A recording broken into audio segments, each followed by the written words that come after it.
নমস্কার বন্ধুরা, আমি কোজাগরি আবারও চলে এসেছি তোমাদের কাছে ভিডিও উপস্থাপন করতে। ঠিক একইভাবে গতকালের মতো শিবরাত্রি বিষয়ক ভিডিও তোমাদের সামনে আমি উপস্থাপন করতে চলেছি। আশা করি আমার এই ভিডিও থেকে তোমরা উপকৃত হবে। আজ আমি যে সংক্রান্ত তথ্য শিবরাত্রি সম্পর্কে তোমাদের সামনে উপস্থাপন করছি সেটা হলো বন্ধুরা, 8ই মার্চ শিবরাত্রিতে মহাশিবরাত্রিতে এই 10টি জিনিস অবশ্যই শিবলিঙ্গে অর্পণ করো। কারণ হিসেবে তোমাদেরকে আমি গত ভিডিওগুলোতে বলেইছি যে 300 বছর পর এই প্রথম শিবরাত্রির দিন মহাজাগতিক ঘটনার সাক্ষী থাকবে আমাদের গোটা পৃথিবী, যার ফলস্বরূপ প্রচুর অর্থ লাভ করতে পারবো আমরা। চাকরি ক্ষেত্রে বলো, ব্যবসা ক্ষেত্রে বলো, আসবে বিরাট বড় সাফল্য। অর্থকষ্ট ঘুচে যাবে চিরতরে, নতুন দিশার আলো দেখবে সকল শিব ভক্তরা। তাই বন্ধুরা, শিবরাত্রির দিন শিবলিঙ্গে যদি এই 10টি জিনিস অর্পণ করতে পারো, তার ফলস্বরূপ কী পাবে সেটাও আমি তোমাদের সাথে শেয়ার করব। তার দ্বারা ভীষণভাবে উপকৃত হবে বন্ধুরা। কি করবে সবটাই তোমাদের বলবো, তবে চলো তার আগে একটু ইন্ট্রোটা দিয়ে ফেলি আমার চ্যানেলের। বন্ধুরা, আমি ওমেন মা চ্যানেলে তোমাদের আবারও সুস্বাগতম। আশা করি সকলে খুব ভালো আছো, সুস্থ আছো, আমিও ভালো আছি। বন্ধুরা, আশা করি আমার দেওয়া এই ভিডিও থেকে তোমরা ভীষণভাবে উপকৃত হবে। এই ভিডিওটি দ্বারা যদি তোমরা উপকৃত হও, তাহলে আমি বলবো এই ভিডিওটি বেশি করে শেয়ার করবে আপনজনদের সাথে, লাইক করো, শেয়ার করো, আর কমেন্ট করে জানিও যদি তোমাদের আরও কিছু জানার থাকে। যদি কিছু না জানার থাকে তাহলে হর হর মহাদেব লিখে যেও কমেন্ট বক্সে। বন্ধুরা, হিন্দু ক্যালেন্ডার অনুযায়ী মহান দেবতা আমাদের মহাদেবের 8ই মার্চ শিবরাত্রি উদযাপন হবে। হিন্দু পুরাণ অনুযায়ী শিব ও পার্বতীর মিলন তথা বিবাহ মহাশিবরাত্রির উৎসব হিসেবেই পালন করা হয়। এই বছর গ্রহ ও নক্ষত্রের শুভ সংমিশ্রণে শিবরাত্রিটি আরও গুরুত্বপূর্ণ হয়েছে। এই বছর মহাশিবরাত্রির সাথে শুক্র প্রদোষ উপবাসও রয়েছে। 300 বছর পর এই প্রথম শিবরাত্রির দিন মহাজাগতিক ঘটনার সাক্ষী থাকবে আমাদের গোটা পৃথিবী। আবার এই দিন শিবযোগ ও সর্বার্থ সিদ্ধিযোগও রয়েছে। এই যোগে সঠিক নিয়ম মেনে সঠিক জিনিস শিবলিঙ্গে অর্পণ করে যদি বাবার পুজো করতে পারো, তবে চাকরি ক্ষেত্রে এবং ব্যবসা ক্ষেত্রে উন্নতি হবে, সুখ সমৃদ্ধি বৃদ্ধি পাবে। ঠিক আছে, তো চলো কি কি জিনিস কি কি অর্পণ করবে শিবলিঙ্গে অবশ্যই বলবো। তবে বন্ধুরা, তার আগে বলি, তোমার বাড়িতে যদি আমার বাড়ির মতো এই যে স্ক্রিনে যেটা দেখতে পাচ্ছ এই টাইপের শিবলিঙ্গ থাকে, অবশ্যই সেখানেও এটি অর্পণ করতে পারো। যেই 10টা জিনিস আমি তোমাদেরকে অর্পণ করতে বলবো, চাইলে মন্দিরে গিয়েও অর্পণ করতে পারো। আবার যদি কেউ চাও যে বাড়িতেও অর্পণ করবে এবং মন্দিরেও করবে, তাও কিন্তু করতে পারো। ঠিক আছে, তো চলো কোন কোন 10টা স্পেশাল জিনিস অবশ্যই এই 7ই মার্চ শুক্রবার মহাশিবরাত্রি তিথিতে শিবযোগ এবং সর্বার্থ সিদ্ধিযোগ চলাকালীন কোন কোন 10টা জিনিস শিবলিঙ্গে অর্পণ করবে সেটা একটু বলে দিই। আচ্ছা বন্ধুরা, তার আগে আরও একটা কথা বলে দিই। সর্বার্থ সিদ্ধিযোগ এবং শিবযোগ কতক্ষণ চলবে তা তোমরা গতকালের ভিডিওতে আমার কাছ থেকে পেয়ে গেছো। ভিডিওটি আমি আপলোড করে ফেলেছি, যারা দেখোনি এখনো পর্যন্ত দেখে নিতে পারো, উপকৃত হবে। আচ্ছা, এবার যেগুলো বলবো আমি স্ক্রিনে কিছু দেখাচ্ছি না, শুধু বাবার আর মায়ের ফটোই দিয়ে রেখেছি, ভিডিওর মাধ্যমে তোমরা দেখতে পাচ্ছ। আলাদা করে কোনো কিছু আমি লিখলাম না যেগুলো অর্পণ করতে হবে, চাইলে তোমরা একটি পেজে লিখে নিতে পারো, আশা করি তোমাদের সুবিধা হবে। ঠিক আছে, তো চলো এরপর বলি কোন কোন 10খানা স্পেশাল জিনিস অবশ্যই মহাশিবরাত্রিতে শিবলিঙ্গে অর্পণ করবে। 1 নম্বর হলো অক্ষত আতপ চাল। ঠিক আছে, গোটা আতপ চাল শিব বাবাকে অর্পণ করবে। যদি তুমি 4টে দানা চাল বা 3টে দানা চাল বা 5টা দানা চাল অর্পণ করো, সেক্ষেত্রেও চালটি যেন গোটা এবং অক্ষত থাকে। বা যদি তুমি 3 মুঠো গোটা আতপ চাল অর্পণ করো শিবলিঙ্গে, সর্বদা চেষ্টা করবে চালগুলি যেন অক্ষত থাকে, পোকা বা ভাঙা চাল যেন না থাকে, এতে কিন্তু হিতে বিপরীত হয়। এরপর বলি, মহাশিবরাত্রিতে শিবলিঙ্গে গোটা অক্ষত আতপ চাল অর্পণ করলে ফলস্বরূপ কি হবে বলো তো?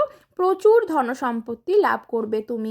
চাকরি ও ব্যবসা ক্ষেত্রে ভীষণভাবে উন্নতি হবে তোমার। 2 নম্বর যেটি বলবো সেটা হলো কালো তিল। কালো তিল কাঁচা দুধের সাথে মিশিয়ে অর্পণ করো শিবলিঙ্গে। এর দ্বারা কি হবে? পাপ নাশ হবে। বন্ধুরা, আমরা প্রতিদিনের কর্মরত জীবনে কোনো না কোনো পাপ হয়তো ভুল করে করেই থাকি। তাই সেই পাপ, আমাদের অজান্তেই যে পাপগুলি হয়ে যায়, সেই পাপ নাশ করে ফেলো কালো তিল অর্পণ করে শিবলিঙ্গে, অবশ্যই কাঁচা দুধের সাথে। যদি চাও কাঁচা দুধের সাথে না অর্পণ করতে, সেক্ষেত্রে সরাসরি কালো অক্ষত তিল অর্পণ করতে পারো শিবলিঙ্গে। এর দ্বারা পাপ নাশ হবে। 3 নম্বর হলো শিব বাবাকে শিবলিঙ্গে জব অর্পণ করো। এর ক্ষেত্রে কি হবে? গোটা জব যদি তুমি বাবাকে শিবলিঙ্গে অর্পণ করতে পারো শিবরাত্রি তিথিতে, অনেক দিনের সমস্যার সমাধান হয়ে যাবে। সেটা অর্থ সংক্রান্ত বলো বা পারিবারিক সমস্যা বলো, যেগুলো হয় অনেক দিন ধরে সমস্যায় জর্জরিত আছ, সেই সমস্যার সমাধান কিন্তু একেবারে নিমেষের মধ্যে হয়ে যাবে, 24 ঘন্টার মধ্যে ফললাভ করবে।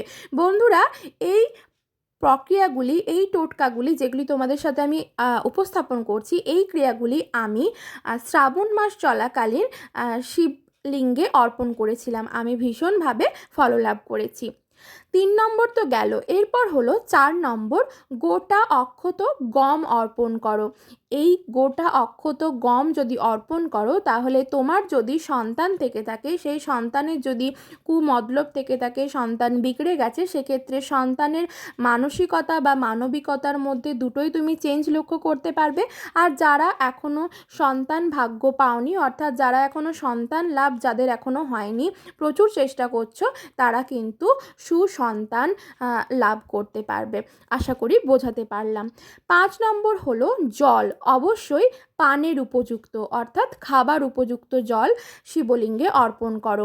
এক্ষেত্রে কি হবে? যদি অর্পণ করো, তার দ্বারা তোমার পরিবারে যদি কোনো অসুস্থ ব্যক্তি থেকে থাকে, অনেক দিন ধরে রোগে জরাজীর্ণ অবস্থায় ব্যক্তিটি পড়ে আছেন, বিছানায় শয্যাশায়ী হয়ে আছেন, হয়তো বিছানা শয্যাশায়ী থেকে তাকে হয়তো তুলতে পারবে না, কিন্তু অনেক ক্ষেত্রে তিনি সুস্থ হয়ে যাবেন, প্রায় অনেকটাই সুস্থ হয়ে যাবেন সেই ব্যক্তি, যদি তুমি খাবার উপযুক্ত জল ওম নমঃ শিবায় মন্ত্রটি 3 বার বলতে বলতে যদি শিবলিঙ্গে অর্পণ করো, সেক্ষেত্রে পরিবারের কোনো অসুস্থ ব্যক্তি থাকলে বা রোগে জরাজীর্ণ ব্যক্তি বা অনেক দিন ধরে একটা রোগের মধ্যে ভুগছে কোনো মানুষ, তাহলে দেখবে সেই ক্ষেত্রে সেখান থেকে সে মুক্তি লাভ পাবে। ঠিক আছে। 6 নম্বর হলো বন্ধুরা, কাঁচা দুধ লাগবে, অবশ্যই গরুর দুধ, গরুর কাঁচা দুধ লাগবে। দুধের সাথে অল্প চিনি মেশাবে। চিনিটি যদি 3 চিমটি করে নাও, মানে চিমটি আকারে যদি তোলো, তাহলে বলবো 3 চিমটি চিনি তুলবে, বা যদি চামচ আকারে নাও তাহলে 3 চামচ চিনি তুলবে। কাঁচা দুধের সাথে গোটা চিনি মিশিয়ে তা অর্পণ করতে পারো শিবলিঙ্গে। এর দ্বারা কি হবে? তোমার সন্তানের মস্তিষ্ক ভালো হবে, বুদ্ধি ভালো পাবে, বুদ্ধি ভালো হবে, তীক্ষ্ণ বুদ্ধি সম্পন্ন সন্তান হবে তোমার, বা সন্তান যারা সন্তান আছে যাদের বাড়িতে, সেই সন্তানের মঙ্গল হবে, পড়াশোনায় খুব উন্নতি হবে। তুমি মা বা বাবা হিসেবে যদি এই কাজটি করো, কাঁচা দুধের সাথে গোটা চিনি যদি মিশিয়ে শিবলিঙ্গে ঢালতে পারো, শাস্ত্রে কিন্তু এমনটাই বলা আছে বন্ধুরা, তাই মেনে দেখতে পারো, উপকৃত হবে। এরপর বন্ধুরা 7 নম্বর, আখের রস অর্পণ করলে সাংসারিক সুখ সমৃদ্ধি বাড়বে তোমার জীবনে, মহাদেবের অপার কৃপা লাভ করবে তুমি। আখের রস, আমরা যে আখের রস খেলে আমাদের পেট ঠান্ডা হয়, সেই আখের রস যদি তুমি সরাসরি নিয়ে একটি তামার ঘটিতে নিয়ে সেই আখের রসটি যদি শিবলিঙ্গে অর্পণ করতে পারো, সুখ সমৃদ্ধি বাড়বে, মহাদেবের অপার কৃপা লাভ করবে। 8 নম্বর হলো, অবশ্যই বাবাকে সেই দিন গঙ্গার জল অর্পণ করো। এর দ্বারা তোমার মোক্ষ লাভ হবে, তোমার কেন সকল ভক্তবৃন্দের মোক্ষ লাভ হবে। 9 নম্বর হলো বন্ধুরা, মধু অর্পণ করো। যদি খাঁটি মধু পাও তাহলে তো বেশ ভালো হয়, তবে এখন আর বাজারে সেক্ষেত্রে খাঁটি মধু পাওয়া যায় না সর্বদা, সেই জন্য আমি বলবো যদি আগে থেকে জোগাড় করে রাখতে পারো তাহলে ভীষণ ভালো হয়। যদি না পারো, তোমার কাছে যেমন জিনিস থাকবে সেই মধুই অর্পণ করো। এই মধু অর্পণ করলে কি হবে বলো তো? টিবি যে রোগ অর্থাৎ যেটা মধুমেহ রোগ, সেই মধুমেহ রোগ থেকেও কিন্তু মুক্তি লাভ করা যায়, ঠিক আছে, যদি বাবার শিবলিঙ্গে অর্পণ করো মধু। 10 নম্বর হলো বন্ধুরা, শিবলিঙ্গে গায়ের দুধ থেকে তৈরি শুদ্ধ দেশি ঘি অর্পণ করো। যদি এটি করতে পারো তাহলে শারীরিক দুর্বলতা থেকে মুক্তি লাভ করতে পারবে। যদি তোমার কোনো শারীরিক দুর্বলতা থাকে তাহলে সেক্ষেত্রে তুমি তো অবশ্যই পারবে। এক্ষেত্রে কিন্তু তুমি কারোর জন্য যদি কারোর ভালো চেয়ে যদি করতে চাও, কেউ শারীরিকভাবে দুর্বল হয়ে পড়েছে বা প্রচণ্ড রকমের অসুস্থ, তার মঙ্গল চেয়েও তার নাম এবং গোত্র সহকারে যদি গায়ের দুধ থেকে তৈরি শুদ্ধ দেশি ঘি অর্পণ করতে পারো শিবলিঙ্গে, ভীষণভাবে ফললাভ করবে তুমি বন্ধুরা। আচ্ছা, তোমাদেরকে এরপর বলি, আমি যে 10খানা জিনিস বললাম সেগুলো আরও একবার তোমাদের সাথে রিপিট করে নিচ্ছি, তবে এই জিনিসগুলি শিবরাত্রির আগে তোমরা জোগাড় করে রাখো। আশা করি সকলেই জেনে গেছো। তো কখন পুজো করবে, যদি কেউ 4 প্রহরে বা 3 প্রহরে পুজো করতে না পারো, সবটা একসাথে করবে তাতেও চলবে।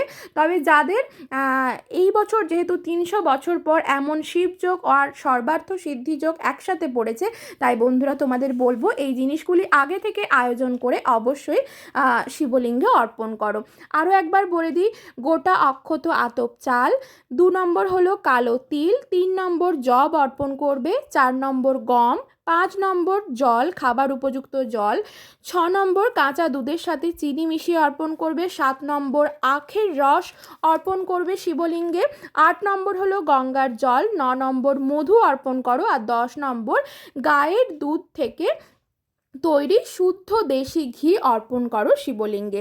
ওম নমঃ শিবায় মন্ত্র সহকারে এই ক্রিয়াগুলি সম্পন্ন করো বন্ধুরা, ভীষণভাবে ফললাভ করবে। সকলে খুব ভালো থেকো, সুস্থ থেকো, সাবধানে থেকো।